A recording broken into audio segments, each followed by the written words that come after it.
need labor to distribute this water. People with trucks, people with trailers who can take pallets and pallets of water on the backs of their trucks and carry it out to communities that desperately need it.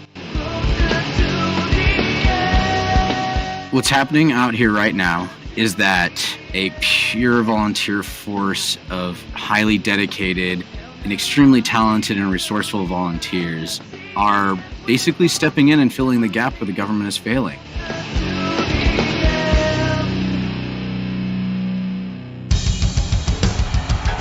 What I have said is that this campaign is not just about electing a president, it is about making a political revolution.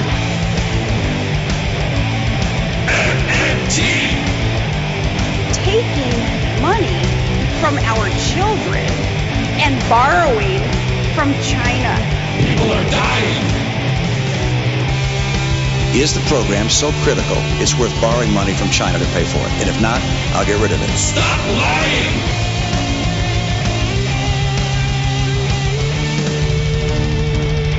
I want the truth!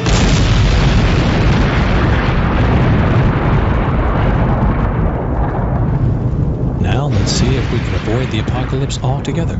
Here's another episode of Macro and Cheese with your host, Steve Grumbine.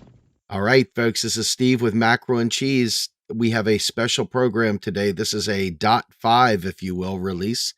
We have Austin, Texas, suffering major water shortages because of pipes bursting from the frozen tundra that passed through the state of Texas last week. And ultimately, all the insanity that has gone on with the power and so forth.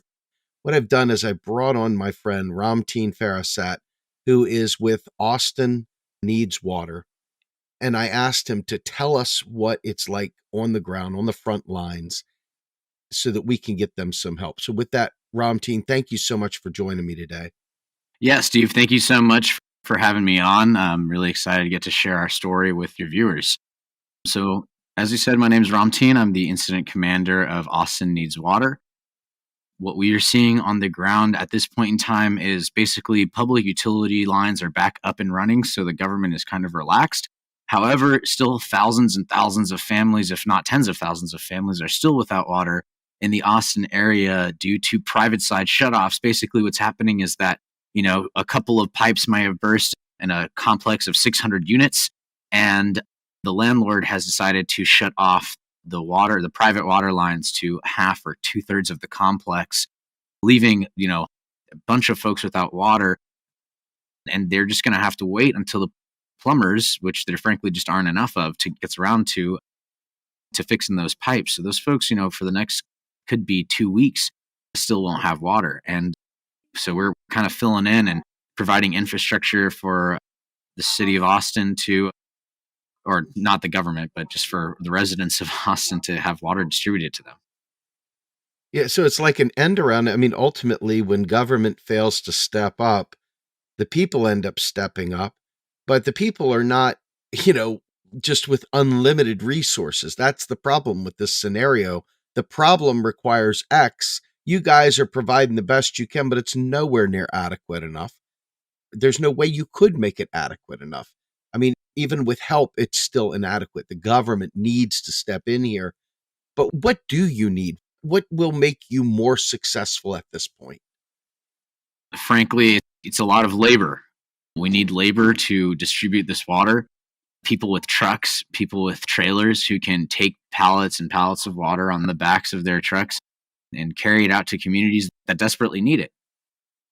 Aside from that, there's a lot of operating costs that comes with this operation, from renting forklifts to renting massive amounts of space to insurance to, whatever you can think of, even clipboards and pens and Sharpies and printers and all of that stuff. So, between labor and donations, that's really what we're in need of right now. The city has gotten a bunch of water in at this point in time, but it's sitting there. They don't have the infrastructure to distribute it. Wow, that's amazing to me. This has been known for a little while. I mean, when did the actual freeze? How long has it been? It's been over a week. It's been a couple of weeks now, correct? Yeah, it's been more than a couple of weeks. It was night of February 14th. Exactly. So we're sitting here, it's now March 2nd. We're talking about literally 2 calendar weeks plus, and you would think by now, within a minute, we could find a way to bring airstrikes to some Middle Eastern country in Syria, and yet we can't find a way to bring some pickup trucks to a place like Texas that lives and dies by pickup trucks. That's crazy. It's not that we can't, it's that they won't. That's what I mean.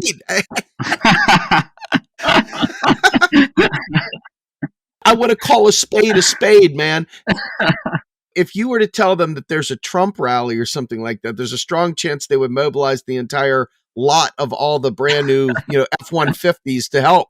But here we have people without water, and it's like, hey, man, pull up your bootstraps, fix it yourself. Or I don't know what's the story there, man. If I had the insight of what's going through the minds of folks of the federal government, I think we wouldn't be in this situation to begin with, right? This is happening under Biden presidency. This is not a Republican presidency anymore, right? Like, even the Democrats are showing that, when people need, they're not going to provide. And that's just unacceptable. One might say that a corporate Democrat like Biden is like a kissing cousin of a Republican. I mean, we're not talking about some wide leap. We're talking about like 1 degree of separation, starting with bedside manners. Largely what we got here is a continuation, except instead of red MAGA, we're going to go blue MAGA. What exactly? It doesn't make sense to me that you have this, what I would consider to be a bona fide national emergency, akin to forest fires, akin to hurricanes. We have literally people without water. I call that an emergency. I call that a federal emergency. I say, where's FEMA? Why are we not doing something more? Yeah, absolutely. And, we'll wait to see if they finally start to step up. I have heard rumors of some national resources coming our way, but still, even those national resources are from what I'm hearing, it's just not even close to what we really need to get ourselves out of crisis mode. We will be in crisis mode for the coming days that I can see. It's just, it's totally crazy. And, actually, I'll go back to, to Biden some more and use his own words. You're talking about now we're kind of in blue MAGA. I mean, let's use Biden's own words. We know he said that nothing is going to fundamentally change. And here we are, and nothing has fundamentally changed. We still have people in need, in crises, and we still have a federal government that isn't providing for them. The change has been superficial as far as I can tell. I'm going to go so far as to say I saw some tweets, and this is no joke when I say this. I saw 2 women that were going back and forth saying, oh my goodness, it is so nice to have a competent president. No crazy tweets. We just had a very quiet stealth bombing in Syria, and it just felt so good not to worry about it. I kid you not. And this was one of the blue checkmark Twitter folks. And I'm just looking at that and I'm saying to myself, they're killing themselves to try and get Neera Tanden, a person who is an absolute disaster, into OMB, who would be particularly looking at the cost of supporting you guys. And yet we still don't have relief checks. And more importantly, right here, right now, when you don't have water, you die. There's legitimate, serious health concerns with this. And they haven't made a move for this either. That tells me that we are up against something far more repulsive than I think any of us imagine, because right now, the one thing that the US government in general has in spades is cash, digits on a keyboard. Getting money out there to support this is like the easiest thing to do. So it requires absolutely nothing but will and courage and a decision to be made. And obviously that has not been made. It's an atrocity in my mind. So Ramti, let me ask you this, with the knowing that you are out there organizing and trying to get this stuff done, you made mention that there is some National Guard coming to support you all. Can you tell me a little bit about what that's all about and how that's going to be taken care of? Yeah, we can touch on that for a moment. So these are the rumors that I had referenced earlier that I'm hearing. The thing is, like, they're telling us that this is going to happen, but based on everything I've heard over the last 2 weeks from the government, I'm actually not going to believe it until it materializes right in front of my eyes. And what we're also hearing is that basically the city does not have the infrastructure set up to even deploy these National Guardsmen. They've turned to us and said, y'all are running the best water distribution system. You seem to have the infrastructure set up. Can we just unload, the vast majority, 90% of these National Guardsmen, which is frankly a small quantity that we're talking about too anyway. But, still 90% of them, can we offload them onto you guys? Because we just don't know where we're going to send them. They're going to be sitting around saying kumbaya if we don't find a place for them to go. It seems like y'all are the ones. Wow. Okay. So at this moment in time, it is, like I said, March 2nd.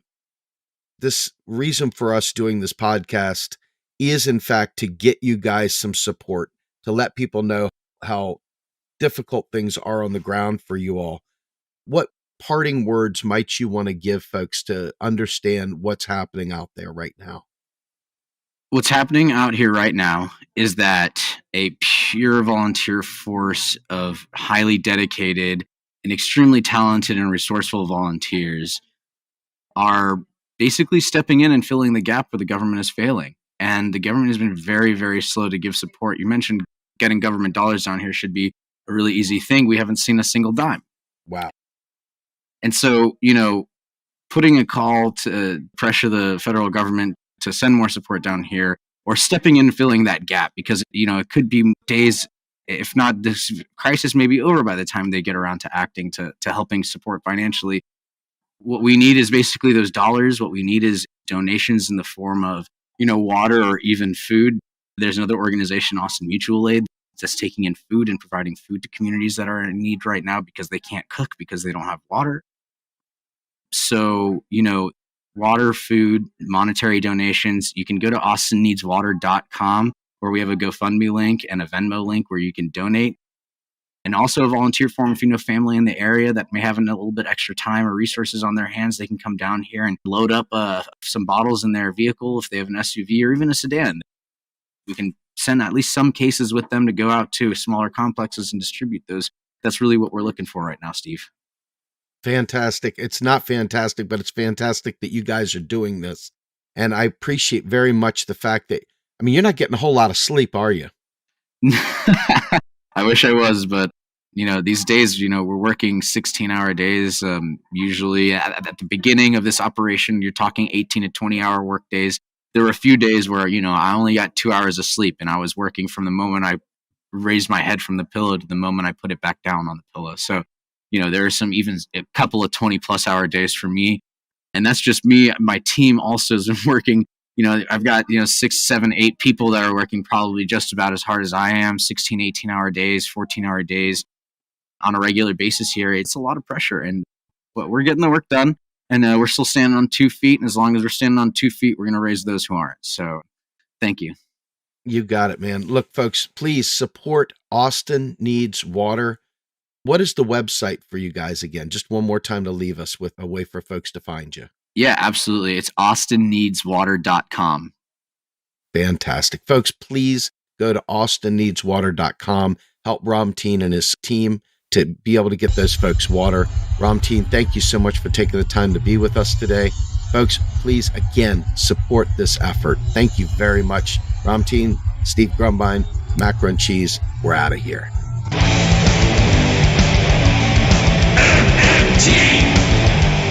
Macro and Cheese is produced by Andy Kennedy. Descriptive writing by Virginia Cox and promotional artwork by Mindy Donham. Macro and Cheese is publicly funded by our Real Progressive Patreon account. If you would like to donate to Macro and Cheese, please visit patreon.com/realprogressive.